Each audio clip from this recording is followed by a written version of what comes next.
Sa Hontiveros open to run for president in 2028 election. Palakpakan ho natin ang walang hiya. Anak ng tokwa, sa kabila ng mga skandalong kinasasangkutan mo, meron ka pang lakas ng loob, meron ka pang mukhang mahihaharap sa ating mga kababayan. 4 na beses ka nang pinagbintangan na di umano nagbabayad ka ng witness, tapos tatakbo ka ng presidente. Remind lang kita ha, sinoplak ka nitong si Senator Robin Padilla. Base dito sa pinaka-latest na post nitong si Senator Robin Padilla, PRRD never filed libel case against any journalist, Palas. Yaan ho si dating Pangulong Rodrigo Duterte. Kaya ikaw, Senator Risa, kung meron kang balak tumakbo ng pagka-presidente, ayusin mo munang mindset mo. Yung mga maluluwang na tornilyo sa utak mo, higpitan mo muna, anak ng tokwa.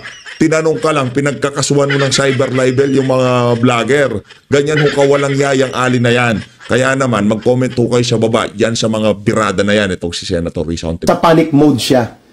Kasi, imbis na sagutin ng matuwid at matino ang mga seryosong aligasyon na ibinunyag ni alias Rene sa ginawang video ni alias Rene, no, na itinuturo niya si Senator Hontiveros na involved sa isang modus operandi ng pangbibili, pangbabayad ng witness at nagtatanim ng mga witness. Ginagawan po ng script at nagkakaroon ng manipulasyon at bribery o panunuhol upang magsinungaling ang mga witnesses.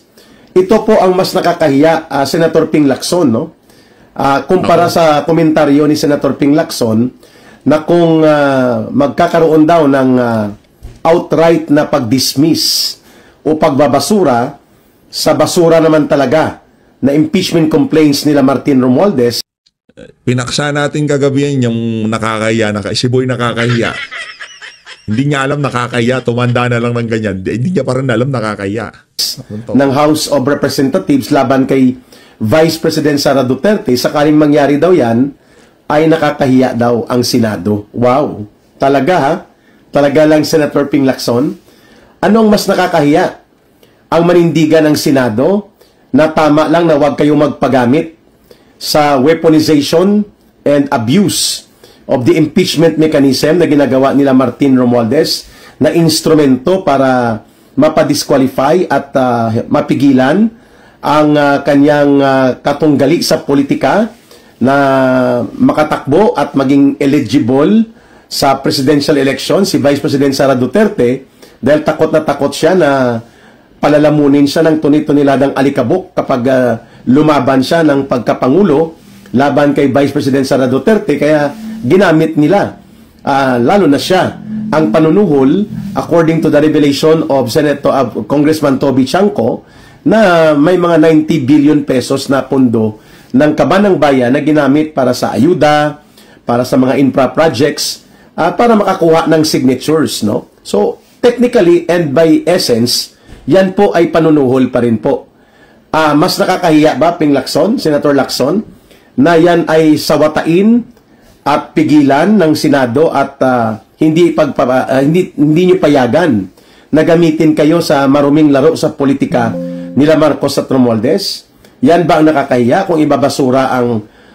Ka-Eric, alam mo, ang nakakahiya dito, alam niya ng kurakot ang administrasyon, nakisangkot pa siya doon sa kanilang alyansya nung nagdaang eleksyon. Doon pa lang din niya na alam yung nakakahiya di ba? Bugbog sarado ka ngayon. Hindi mo alam nakakahiya bida ka ng bida. Kakahiya. Talaga namang basura at walang katuturan at mapangwasak na impeachment complaints nila Romualdez na kinonsenti ni Marcos, o mas nakakahiya ang hindi nyo aksyonan at hindi nyo ilulunsad ang patas, matino at makatarungang Ethics Committee investigation laban kay Senator Risa Hontiveros sa kanyang ginagawang modus operandi as alleged by alias Rene, na ngayon pinalala pa ni Senator Hontiveros. Instead na sagutin niya ito, pinaghaharas niya, pinagtatakot niya, ini-intimidate niya ng mga tanim kaso na wala namang batayan, cyber libel o ano pa mang mga kaso na gagamitin niya, at dumulog pa sa NBI, no, para takutin po ang mga political commentators kagaya po ni Ka Eric at ng mga kagaya po ng iba pang mga vloggers. So, instead na ito ang asikasuhin ninyo, Senator Ping Lacson, at ito po ang bigyan ninyo ng pansin at seryoso na pagbibigay ng atensyon upang maimbestigahan kung tama, totoo o hindi ang mga very serious allegations which are now being labeled, no, na isang modus operandi pala ito ni Senator Hontiveros ayon sa mga testigo, lalo na po itong si alias Rene. Hindi po ba mas nakakahiya yon, Senator Ping Lacson, na wala kayong gagawin at wala kayong pagtutuwid upang ipagtanggol at linisin ang dangal at integridad ng Senado bilang institusyon? Kung ikukumpara sa komentaryo ni Senator Ping Lacson na nakakahiya daw kung ibabasura kaagad ang impeachment complaints laban kay Vice President Sara Duterte, no? So, tanim witness ni Hontiveros versus basura na impeachment complaint. Yun po ang totoo dyan. Kaya, tatlong bagay po ang nakikita ko dito kung bakit ginawa ni Hontiveros na pumunta sa NBI at bakit nag-publicize siya, mga kababayan, na siya daw ay magkakaroon ng pagsasampa ng kaso if it will be warranted by the investigation to be conducted by the National Bureau of Investigation. Una, ang layunin ni Hontiveros dito, mga kababayan, mga kasambayanan, ay patahimikin po ang mga criticisms at supilin po ang paglaganap ng diskusyon sa publiko hinggil sa nakakahiya at nakakasuklam na modus operandi niya, kung totoo po ito, sapagkat there is a pattern already that Risa Hontiveros, kahit hindi pa siya senador po, she is involved in having a propensity. Mahilig po siya gumamit ng tanim witness o kung ang termino pa ni Attorney Topacio ang pagbabatayan, it is called witness tampering, which is an act of fraud and felony. Yan po ay may kaakibat na kaparusahan, lalo na po kung ginagamit niya ang kanyang poder. Alin ba yung mas mabigat ang kaparusahan? Cyber libel o witness tampering? Curious tuloy tayo. Diba? Alin ba diyan ang mas mabigat ang kaparusahan? Diba? Ang tawag dito, cyber libel o witness tampering? At kanyang opisina bilang senador ng Republika ng Pilipinas. Yan po ay una niyang layunin, mga kababayan, kung bakit po si Risa Hontiveros po ay pumunta sa NBI ay para po takutin kami.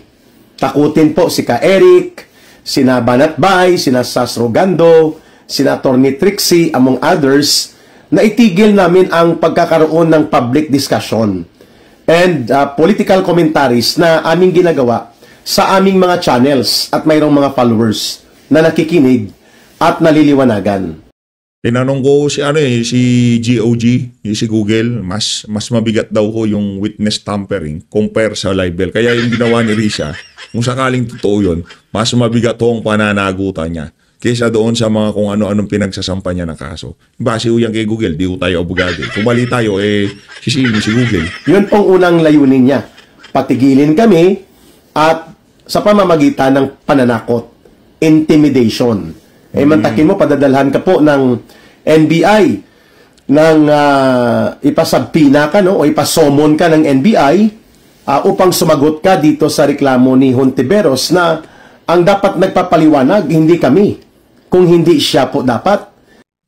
Subalit dahil sa kanyang mga pagmamaniobra upang mapagtakpan ang iskandalong sumasambulat sa kanyang pagbumuka, nag-file siya ng complaint sa NBI. Thank you, Rose Valier, watching always from Bulacan. Ayun, maraming salamat. Ano pa po ba ang pangalawang layunin maliban sa pananakot, intimidation, upang kami po ay tumigil? Tumiklop kami na hindi na namin i-discuss itong mga sensitibo na mga pagpapahayag na ginawa at ibinubunyag ni alias Rene. Pangalawa po ay para ma-divert ni Senator Hontiveros ang atensyon mula sa kanyang modus operandi na nabulgar at naibunyag papunta po doon sa pag-uusapan ang kanyang isinampang reklamo. So, inaagaw niya ang atensyon ng media at gagamitin niya ang pagkakaroon ng kalituhan ng publiko kung ano ba talaga ang kalagayan ngayon ng reklamong ito, sapagkat parang lumalabas na biktima siya. Well, in fact, siya ang nang bibiktima kung pagbabatayan po ang salaysay at pahayag ni alias Rene, na nang bibiktima po ng babayad, ng re-recruit, ng mga bulaang saksi, ng mga peke at sinungaling na witnesses upang itatanim niya sa kanyang mga ginagawang Senate Committee investigation, the way Hontiveros conducted a one-woman show sa napakabayas at napaka-iskandalusong prejudged.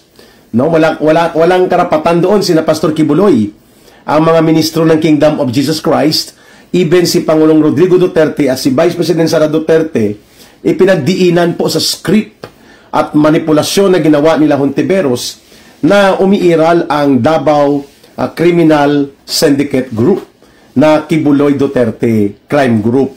Yun pong tsorya niya eh. Yun ang kanyang gawa-gawa o concocted. Yun po ang kanyang mga kathang isip na mga teorya kung kaya siya nagtatanim ng witness. Batay po ito sa salaysay na inihayag ni alias Rene. So, kailangan niyang i-divert ang atensyon ng media na nakatutok at nag-follow up doon sa mga ipinahayag at inilabas na mga salaysay ni alias Rene. So, instead na ma-focus doon sa kanyang mga kasuklam-suklam na ginagawa batay sa mga naturang aligasyon ng dati niyang tinanim na witness na ngayon ay nakonsensya na, nagkaroon po ng conscience call itong si alias Rene, ang ginawa ni Risa Hontiveros po, nag-file ng reklamo. Maliban sa layuning pananakot, intimidation, layunin din ni Hontiveros ang pagkakaroon ng issue diversion. Ililipat niya, no? I-diffuse niya ang pag-focus ng taong bayan na posibleng siya ay maimbestigahan sa Ethics Committee sa Senado sa kanyang mga kasuklam-suklam na mga paglabag. Sakaling totoo po itong mga inihayag na revelasyon at pagbubunyag ni alias Rene sa mga modus operandi ni Hontiveros at ng mga staff o mga tauhan niya. So para po ma-divert ang issue, ginamit niya po ang reklamong ito upang nang sa ganun ay mapag-usapan ang kanyang reklamo, hindi ang inireklamo sa kanya. Di ba? Ang mga laro na ganyan, ang tawag po dyan sa mga termino ng tambay, minarot. Kung sa Ilonggo o sa Hiligaynon term. Kung sa Bisaya, maro-maro ba? Maro-maro nga laro. Yun pong ginagawa ni Hontiveros, no? I-manipulate niya ang public opinion to the point na lalabas na siyang biktima. At ginagawan lang siya ng kwento, kunwari, nila alias Rene, ng kampo ng mga Duterte, ng kampo ng Kingdom of Jesus Christ. Ganon po ang kanyang storyline and narrative nang siya ay pumunta sa NBI.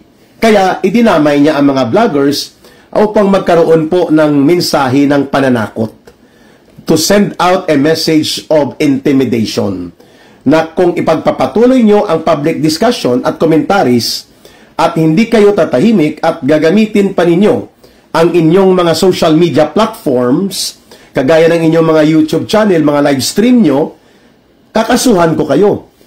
Instead na siya ay hindi maging balat sibuyas at dapat siya ay maging matatag at matapat na humarap sa kung ano po ang ibinungan ng kanyang mga ginawa hinggil sa pagkakalantad ngayon ng mga aligasyon ng panunuhol at pangtatanim ng witnesses.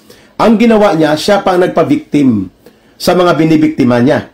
Okay? Kaya siya nagpunta sa NBI para itulak po ang kanyang teorya na siya ay binibiktima, that she is being attacked by the system of operations, na ang kanyang aligasyon, malamang sa malamang daw, ang kampo nila Pastor Kibuloy ang itinuturo niya.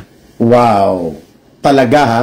So dalawang rason na yun, ano? Una, magkaroon ng intimidation, pananakot, upang tumiklop, matakot, maghinay-hinay, o kaya ay tumigil ang mga social media commentators, mga vloggers, at mga political commentators kagaya ni Ka Eric, na peperwisyuhin kanya ng kaso. Yun ang una pong mensahe niya kung bakit siya nagpapaimbestiga sa NBI at upang maisampa daw ang kaakibat na kaso laban sa amin na nagdadala at nagtatalakay ng ganitong issue.